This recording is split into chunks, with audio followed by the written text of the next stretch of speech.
All right, I'm next to have Virgo rising and sun. This Gemini new moon is happening on June 6th in your 10th house of career.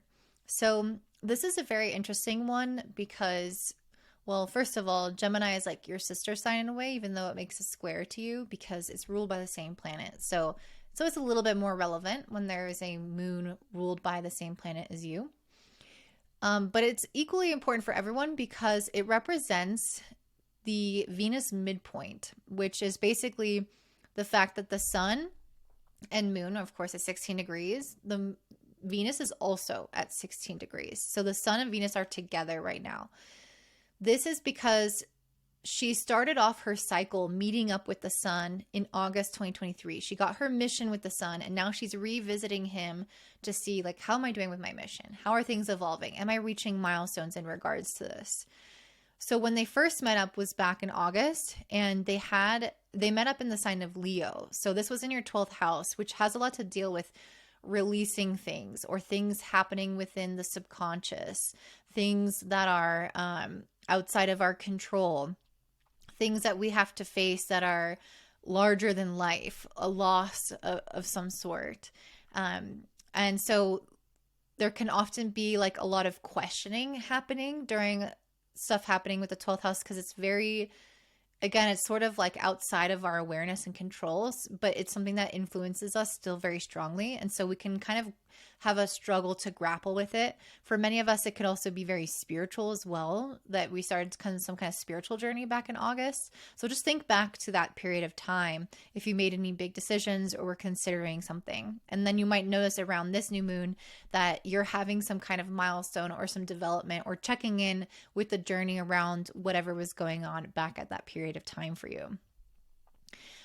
For some of you guys, there could be some stuff coming up within relationships, as well as career during this time. And we're going to get into why. So first of all, with the sun, moon, Venus, all in Gemini, and also Mercury and Jupiter in Gemini, all in your 10th house, it's a very packed house in terms of career. So you guys are meant to be really moving up in the world. So maybe you're going to start some kind of new job, or maybe there's going to be some kind of new cycle within your influence, within your sense of leadership or impact within your work. So maybe you are graduating something and you're able to then go out and apply that. Maybe you are, again, moving to a new kind of field and you're changing jobs completely. Maybe you are getting a leadership position. Maybe you're starting some kind of new project within an existing organization or company that you started. So there's a lot here, but it's some kind of like advancement going on with this, which is good, right? Venus brings blessings. Venus makes us magnetic. Venus brings us opportunities. But also, unfortunately, this new moon is making a square to Saturn in your 7th house. So I also feel like there's something going on here within relationships that are not so bright. So this could be that there is tension in existing connections. This could mean that you move to that new place or start that new journey and it conflicts with your partnership or with the people that you work with.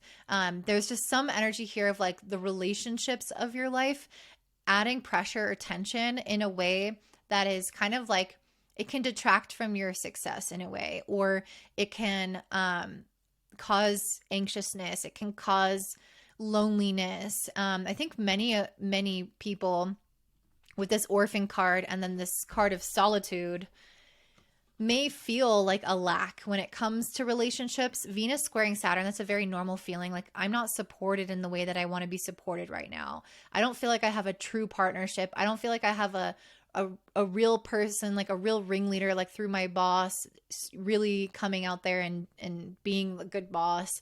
I don't feel like my friends are there. It's like there's some relationship in our life where there's a little bit of a disconnect where it's like, well, you know, things are moving forward for me, but these people aren't on that path with me. They don't understand it. They're not supporting it. They're not doing what I need them to do. I don't feel really connected to them. So there's this sense of like isolation or loneliness or feeling like an orphan in some sense. And so that could apply to more than one friend. It could apply to a parent, a partner, a business person, a business partner, a boss. So lots of different areas of life can be affected, but especially romantic partnerships are highlighted. So some of you guys might be having that kind of tension. And I honestly feel like you're meant to be leaning into that, because this is also an advice card. It's talking about allowing yourself to feel sad, allowing yourself to be alone, to withdraw, to have some time and space alone. And so lean into that a little bit. It doesn't mean that you become excessive with it, right? But it does mean that if there is something misaligned in the relationship or the connection, we're not going to continue to try to push it together. We're going to allow ourselves the spaciousness to be alone and feel maybe a longing for connection. And that's okay to feel that sometimes. It's okay to not have all of your needs met all at once. And I feel that very strongly with the Lovers and the Hermit card. It's also saying to withdraw from any relationships that feel like they are somehow hurting you or they're not meeting certain needs. It's like, let's pull back and fill ourselves up. Let's pull back and love on ourselves and be the partner we need in ourselves. And I just saw 555. So there might be some changes coming up for you guys, some things that are going to start moving really quickly. And you need to feel stable within yourself to be able to move on and up in the world. And so, yeah, with the Hermit and the Lovers, it's like doing a lot of self-reflection, introspection, withdrawing your energy a bit so that you can make sure that the people in your life are the right people. This is a very social new moon, which is an interesting message that I'm getting withdrawal. But, you know, because it is so much, it's such an emphasis on Gemini and Venus, which is all about the socialite, really. But because of the square to Saturn, I do think that there's a need to pause sometimes and reflect on the connections, the people in our life, to make sure that those are feeling good for us still. Your other advice card is She Who Persists, Perspective, Defiant, and Persistent. So there's something in your life where I feel like you're not going to let it get you down. And we're going to talk about this right now. So basically, I feel first of all, okay, let me talk about this first. I definitely feel like you guys are moving on in terms of career. This whole year for you is going to be big for career. A lot of things are going to be progressing. And I think that you guys, again, are going to need to really persist and not let things get you down, not let things hold you back or keep you stuck in the past or keep you small because of other people, especially with Saturn in the 7th, or your own insecurities. So Mars and Chiron and Aries are in your 8th house and squaring Pluto in the 6th. So this is where our own like fears and insecurities could come into play and kind of like get in our own way. So ultimately, this is about transmuting that and not letting your own fears, your own doubts, or your own like questions around your worthiness around this to get in the way. It's like, no, I'm going to defy those beliefs and I'm going to persist.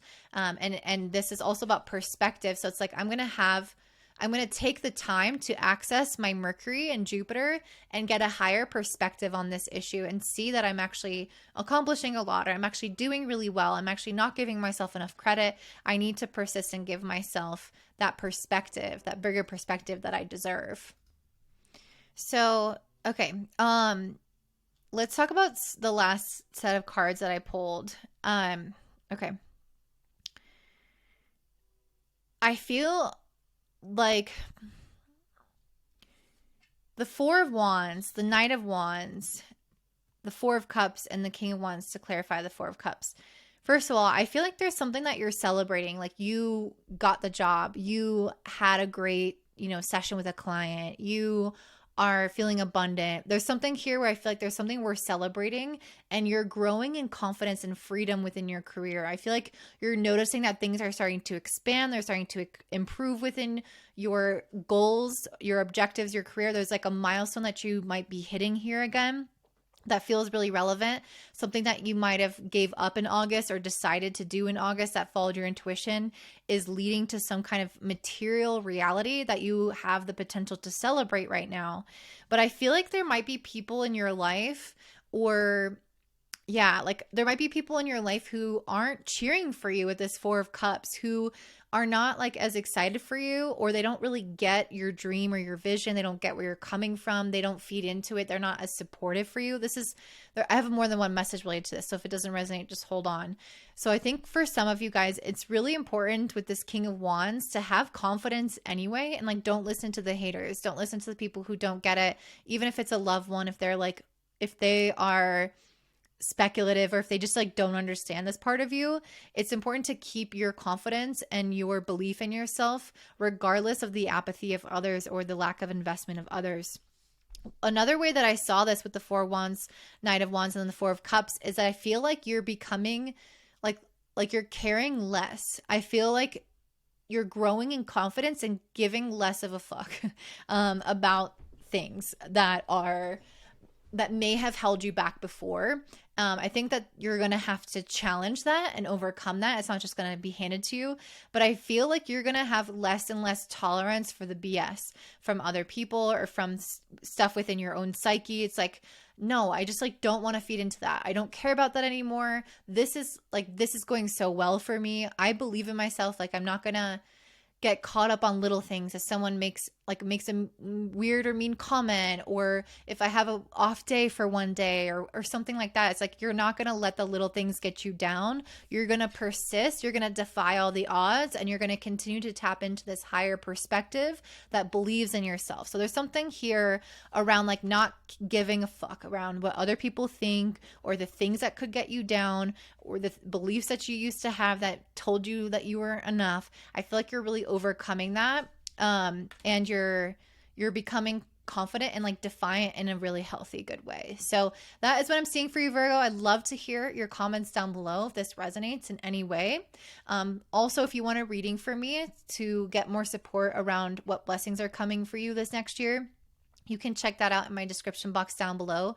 If you subscribe to my email list in the description box, you won't miss any of these videos. So oftentimes YouTube will not promote them. If you want to check that out, you can subscribe so you don't miss any of them. Also subscribe to the YouTube channel itself. Don't forget to give me a thumbs up, subscribe. I already said that. Share with your friends, and have a beautiful day. Bye.